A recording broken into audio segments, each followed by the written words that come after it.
après le Laos, mon périple se poursuivait au Cambodge. Alors, pour partir de Laos des 4000 îles, il a fallu prendre le bateau, ensuite un minibus qui nous a amené à la frontière, ensuite passer la frontière du Laos pour rentrer à la frontière cambodgienne, et ensuite reminibus pour aller à la ville la plus proche, qui n'était pas tout près, et ensuite un autre minibus, on va dire, pour aller jusqu'à Siem Reap.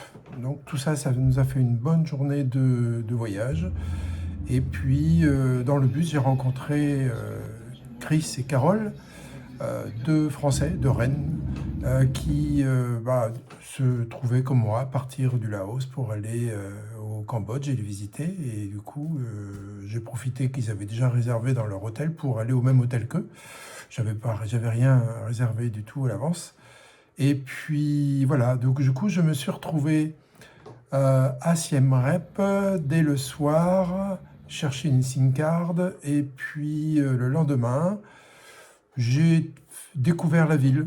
Voilà, j'ai pris tout mon temps pour voir ce qui existait dans cette ville. Très, très sympa, très, très animé, avec pas mal de touristes à certains endroits. Et puis ensuite, la deuxième journée, j'ai pris mon pass 3 jours pour visiter les temples d'Angkor. Il y avait soit un pass de 1 jour, soit un pass de 3 jours. J'ai pris celui de 3 jours. Et finalement, la première journée, j'ai visité Angkor Wat, le plus connu. Ensuite, d'autres temples bien connus aussi, pas mal touristiques. C'était une journée très très chaude, j'étais en scooter. J'ai fait donc pas mal de toute la journée de temples. Et le soir, j'étais rincé. J'ai repris le lendemain pour faire à nouveau. Alors, pas tout de suite. Le premier soir, j'ai quand même été retrouver notre amie écossaise, Flo, qui avait trouvé une adresse pour aller voir un cirque qui était très sympa. Donc, on a été voir ce cirque. Vraiment une action sociale de réinsertion des gens qui détectent les talents et ensuite qui les forment pour continuer à travailler dans le cirque. Et c'est à commencer à Siem Reap, après ça a été à Battambang, après ça a été à plusieurs autres endroits. Et finalement, c'est du succès parce qu'on était pas mal nombreux à aller voir ce spectacle. Ensuite, le lendemain, c'était donc la deuxième journée de visite des temples. Les temples un peu plus éloignés, dont celui d'Angelina Jolie, puisqu'elle est célèbre, puisqu'elle y a tourné là-bas. C'était donc ces fameux arbres qui ont les racines qui s'entourent autour de la pierre. Et puis, avoir fait tout ce tour avec une chaleur énorme. On a fini la journée par un coucher de soleil, rentré à la nuit. Là, j'étais avec Flo. Et puis ensuite, le lendemain, j'avais plus assez de force pour faire une troisième journée de visite. J'ai préféré être tranquille dans la ville, chill, cool, visiter un peu. Et la quatrième journée, je l'ai passée au lac Tolé Sap. Donc j'ai pris une moto, j'avais changé de moto pour une bien meilleure et moins chère en plus. Et j'ai cherché le lac Tonlé, ça n'a pas été simple, je l'ai trouvé enfin. Et j'ai fait un village flottant. Ce village flottant était, comme c'était la saison sèche, le lac était très bas, donc il n'y avait quasiment plus rien. Bon, c'était, on va dire, un attrape-touriste. Bon, mais je l'ai fait, tranquille, tout seul. J'en ai profité pour voir une petite école très sympa, où il y avait des enfants qui étudiaient avec les maîtresses qui leur apprenaient les choses de la vie. Et puis voilà, je suis rentré.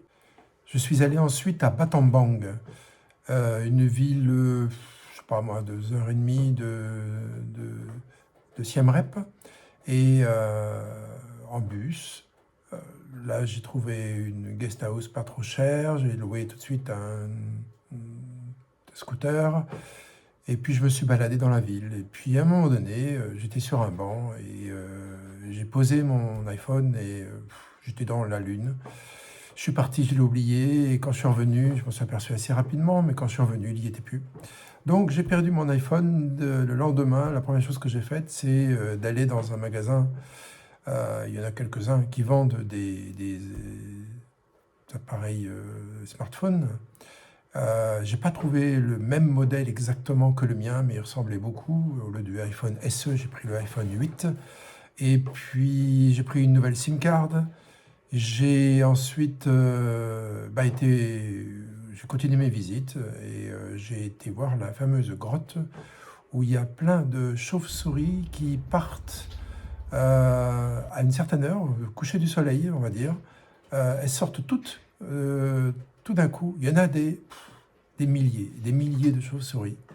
C'est tellement connu que tous les gens viennent un petit peu avant, ils s'assoient, et puis ensuite ils regardent ça, et une fois que c'est fini, ils rentrent chez eux. Voilà, c'est ce que j'ai fait.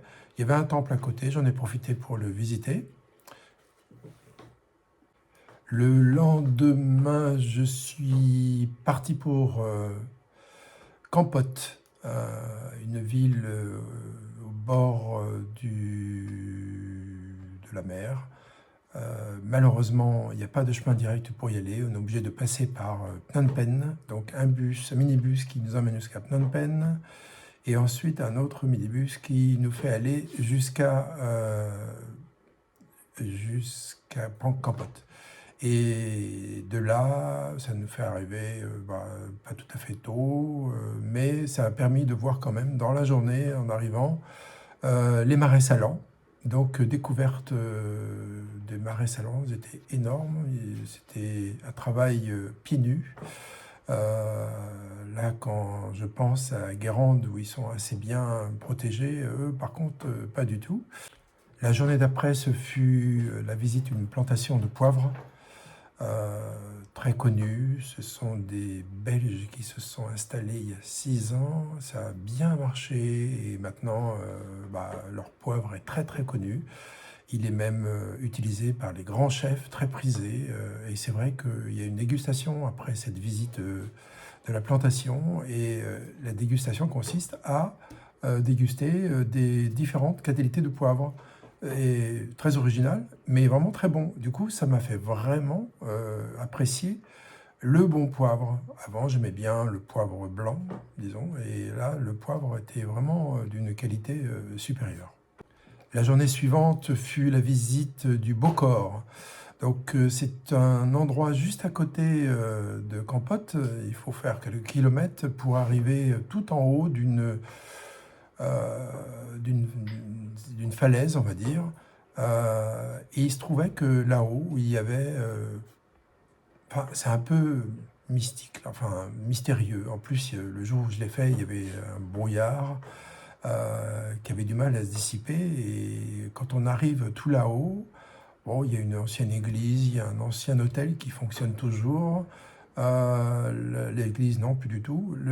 D'autres bâtiments, ça date d'une époque coloniale que c'est devenu à l'abandon. Et en fait, on se retrouve en haut de ce précipice. Il y a des centaines de mètres en dessous pour voir le paysage. Bon, moi, c'était très brumeux, donc on n'a pas vu grand-chose. Et j'ai eu la chance de tomber sur une famille qui se réunissait. Il y avait un gars qui s'était exilé aux États-Unis, à Boston, et qui revenait voir sa famille. Ça faisait des années qu'il ne les avait pas vus. Il les avait réunis tous pour faire un pique-nique.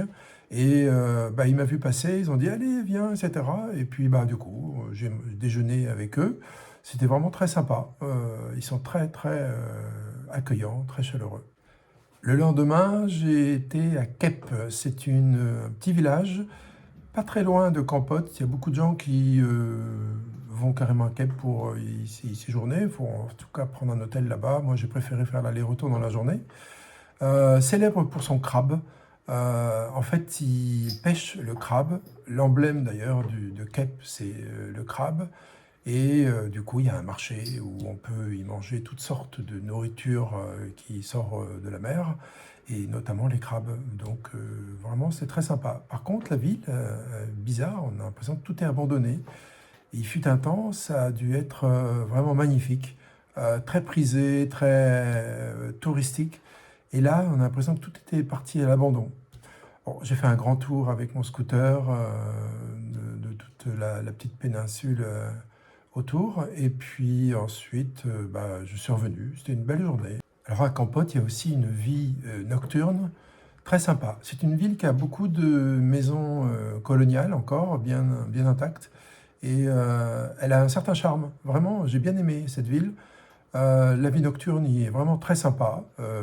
Il y a des marchés dans des rues et tout. Enfin, on peut y manger comme ça, street food. Il y a des lumières partout. Ils adorent les lumières. J'ai trouvé que cette ville vraiment avec beaucoup de charme, et c'est avec plaisir que j'y reviendrai. Et je vous la conseille. Alors le lendemain, je suis parti à Phnom Penh. J'avais prévu d'y rester quelques jours.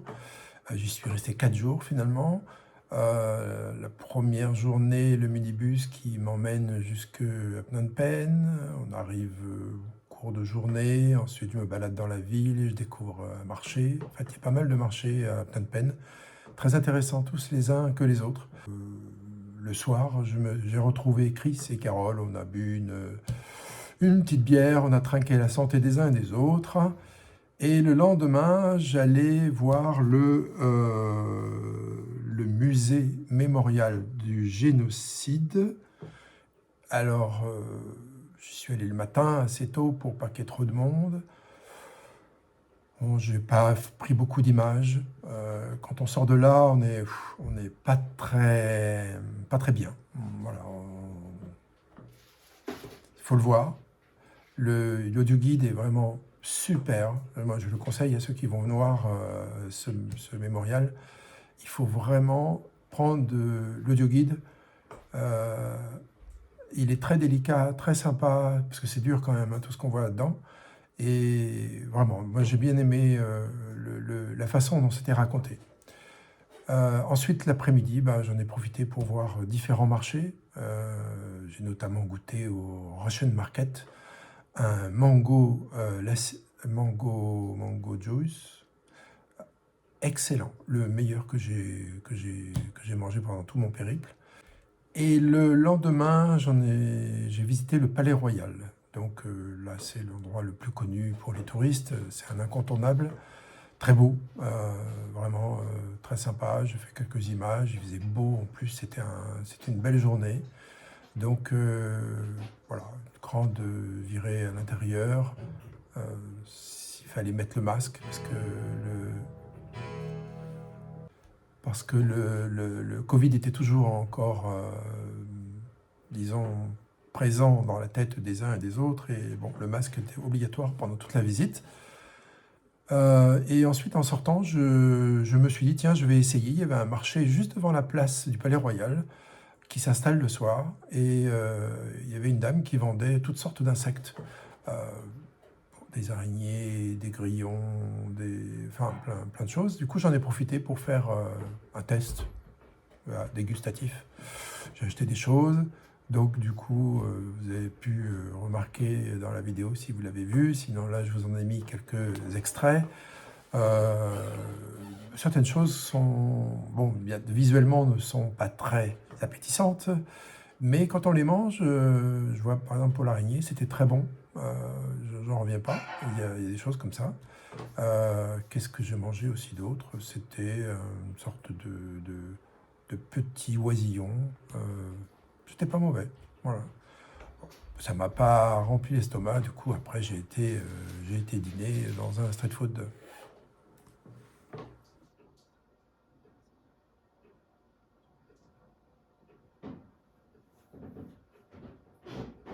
Et le dernier jour de Phnom Penh, j'ai été en scooter voir l'île de la Soie. En fait, on passe un bac, on arrive sur une île. Elle est réputée pour la soie dont le tissage est une des spécialités des habitants de cette île. Et j'en ai profité pour visiter l'île. acheter d'ailleurs quelques foulards de soie, et puis voir comment ça se passait dans un endroit où en fait on se retrouve à une explication complète depuis le début jusqu'à la fin de voilà, la création du verre à soie et jusqu'au tissage. C'était fort intéressant. Et ensuite, je suis revenu pour passer une soirée tranquille à Phnom Penh, la dernière, avant de repartir. Le jour suivant, c'était donc le départ pour Cratier. Je retrouvais dans le minibus, enfin dans le tuk-tuk, puis le minibus, je retrouvais Chris et Carole, qui allaient aussi à Cratier. Donc on allait passer quelques jours là-bas, dans cette ville très sympa au bord du Mékong. Et le temps du voyage, d'arriver là-bas, de visiter un petit peu la ville à pied. Alors, on a pris un pot le soir en arrivant à Cratier avec Chris et Carole. Et le lendemain, on avait décidé de louer un vélo pour aller sur l'île qui est en face, l'île qui s'appelle Koh Trong. Et voilà, c'était une balade très sympa, elle est très plaisante à faire en vélo, euh, suffisamment grande pour y passer la journée tranquille, et de donc passer le bac à l'aller, puis passer le bac au retour. On a même été invité par des locaux qui buvaient, comme ça, ils se sont dit allez, joignez-vous à nous, hop, on a bu un coup avec eux. Et puis le surlendemain, on est allé voir les dauphins de l'Irrawaddy, qui se situe donc dans le Mékong, un peu plus au nord de Cratier. Pour cela, on a pris donc un petit transport et ensuite, on a pris des kayaks. Et il se trouvait qu'à ce moment-là, il y avait justement TF1 qui faisait une émission sur le sujet, les dauphins de l'Irrawaddy, notamment leur disparition progressive. Et du coup, ils étaient avec nous.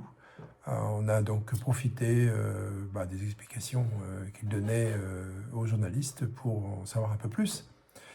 Et on a descendu le Mékong avec les kayaks. On a été jusqu'à un lieu où on s'est baigné. Ensuite, on a poursuivi, enfin baigné et on a pique-niqué.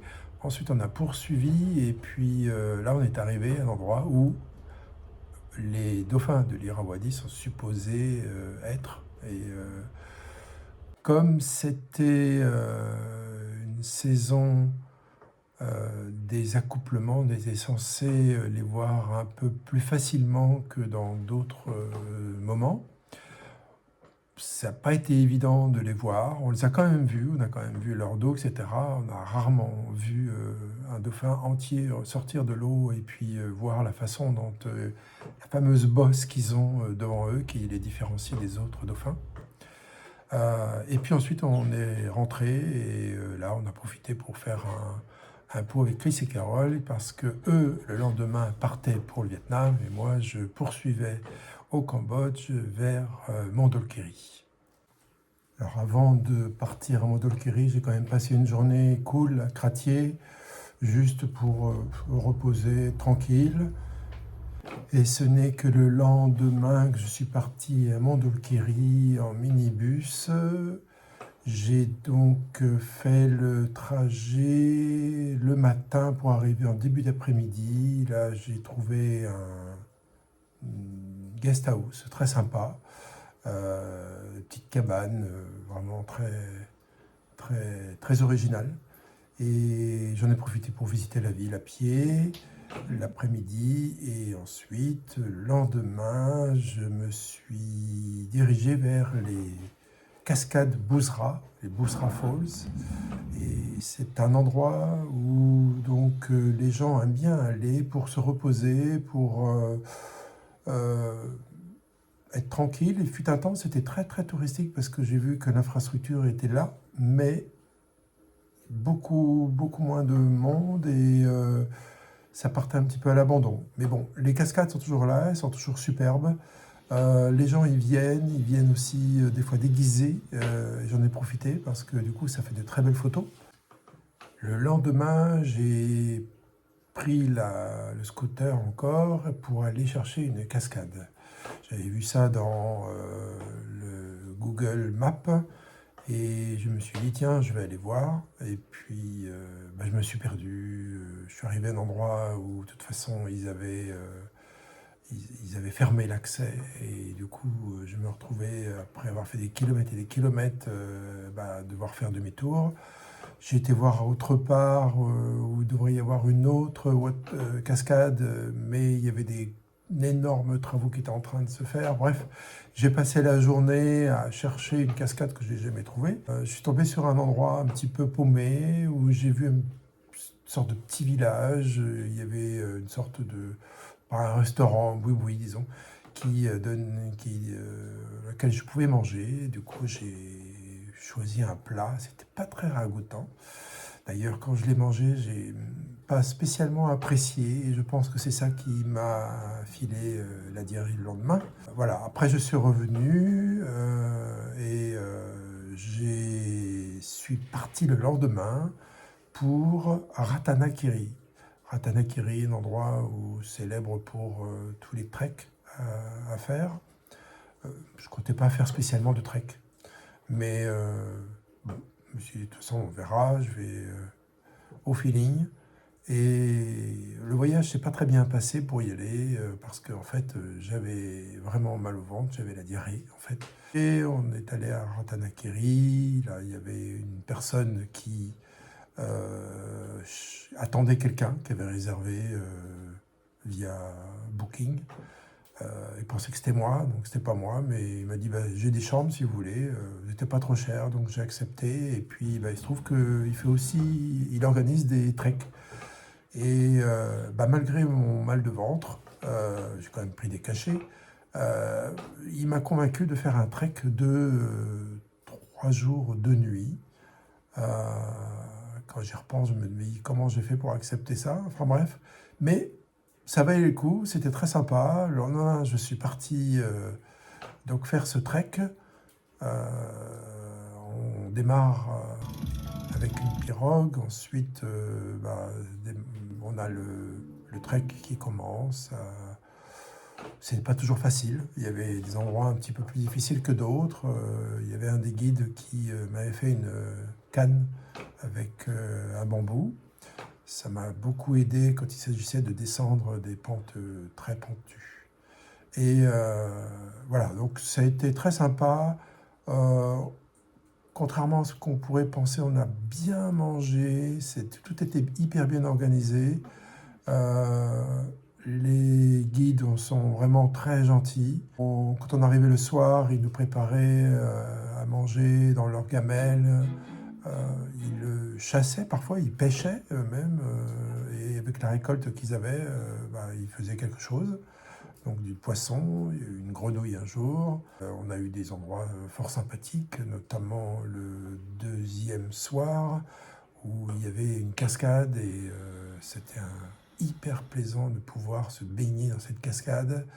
Elle n'était pas trop fraîche, suffisamment en tout cas pour compenser la grosse chaleur qu'on a eue pendant tout le trek.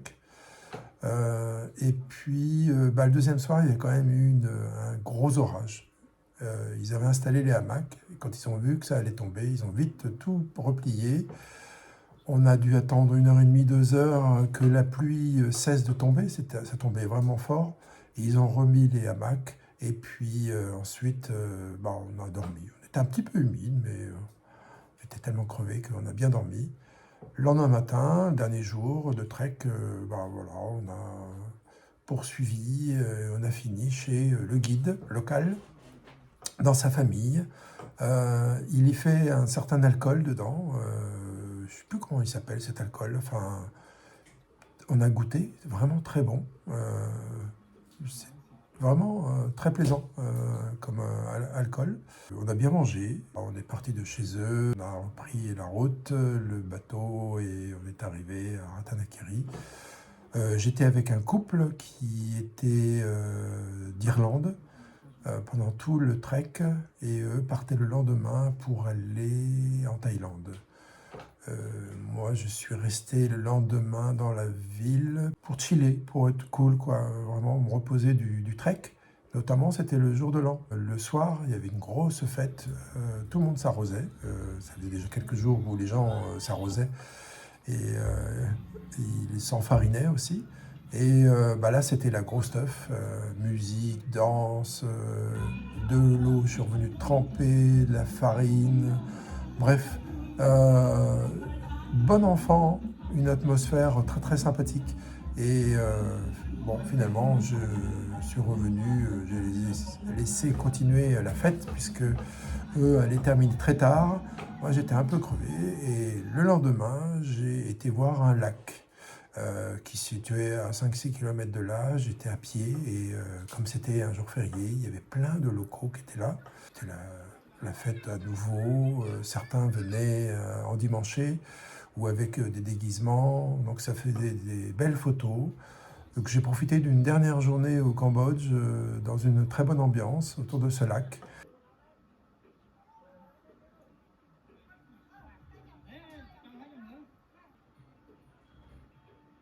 Et le lendemain, je partais pour le Vietnam avec un minibus qui m'emmenait jusqu'à la première frontière du Vietnam après la frontière. Donc pour le Vietnam, ce sera une autre story. Alors, le bilan budget. Au total, pour un mois au Cambodge, 1225 euros qui se répartit de la façon suivante. D'hébergement, 228 euros. Transport, 205 euros. La nourriture, 318 euros. Achat divers, 166 euros. J'avais acheté des foulards en soie, trois différents. Les activités touristiques, 260 euros. 32 euros de visa. Et ma SIM card m'a coûté 15,64 euros. Alors d'un point de vue pratique, la devise là-bas est le riel, mais en fait ils utilisent beaucoup les dollars encore. En fait, quand l'ONU était sur place, les gens, les administrateurs de l'ONU, utilisaient leurs dollars. Et en fait, c'est resté. Et les gens ont continué à utiliser le dollar. Et donc, c'est monnaie courante. On paye en dollars, on paye en riel. Leur calculateur est intégré dans leur cerveau. C'est automatique. Ils savent faire la conversion. Et on a 1 dollar pour 4000 riels. Les distributeurs de billets distribuent à la fois des dollars ou des riels. C'est à vous de choisir quand la question va se poser. Ça peut être intéressant d'avoir des dollars des fois parce que si on a déjà dépensé des dollars pour passer des frontières, qu'on n'en a plus assez, ça peut servir pour d'autres frontières. C'est toujours intéressant. Mais sinon, il vaut mieux prendre des riels parce que du coup, on paye dans la monnaie locale. Alors, les prix dans les magasins sont affichés dans les deux devises, à la fois le dollar, à la fois les riels. Et les locaux, en fait, sont toujours sont très honnêtes. En fait, quand on vous donnait, il peut parfois arriver qu'on se trompe et ils rendent bien la monnaie. Enfin, moi, personnellement, j'ai pas eu de problème et pourtant, il m'est arrivé de me tromper soit dans la couleur du billet en riel, soit de donner un petit peu trop, et eux, ils savent très bien rectifier. Question conduite, les routes sont vraiment meilleures qu'au Laos. Là, il n'y a pas photo. Je dois dire que conduire en scooter au Cambodge, c'est un régal. C'est vraiment très sympa. Par contre, ce qui m'a fait bizarre, venant du Laos, qui était quand même assez montagneux, assez diversifié d'un point de vue paysage, c'est que c'est tout plat. Donc ça fait bizarre, quoi. Moi, ça m'a un peu choqué. Tout plat. Donc assez monotone finalement comme paysage.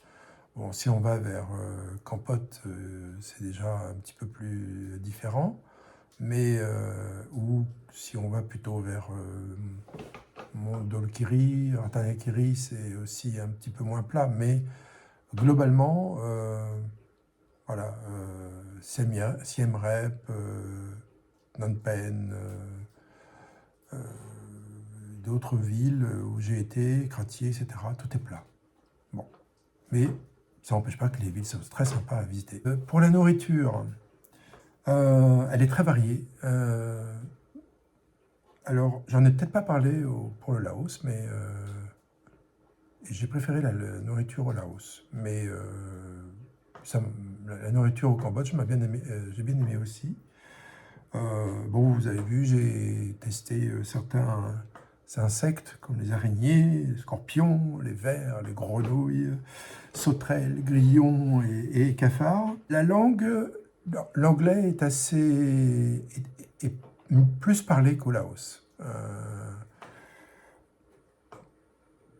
C'est pas non plus comme au Vietnam, que je verrai après, où on y parle beaucoup plus facilement l'anglais. Ça reste, voilà, il faut quand même se faire comprendre et Google Traduction est toujours très utile.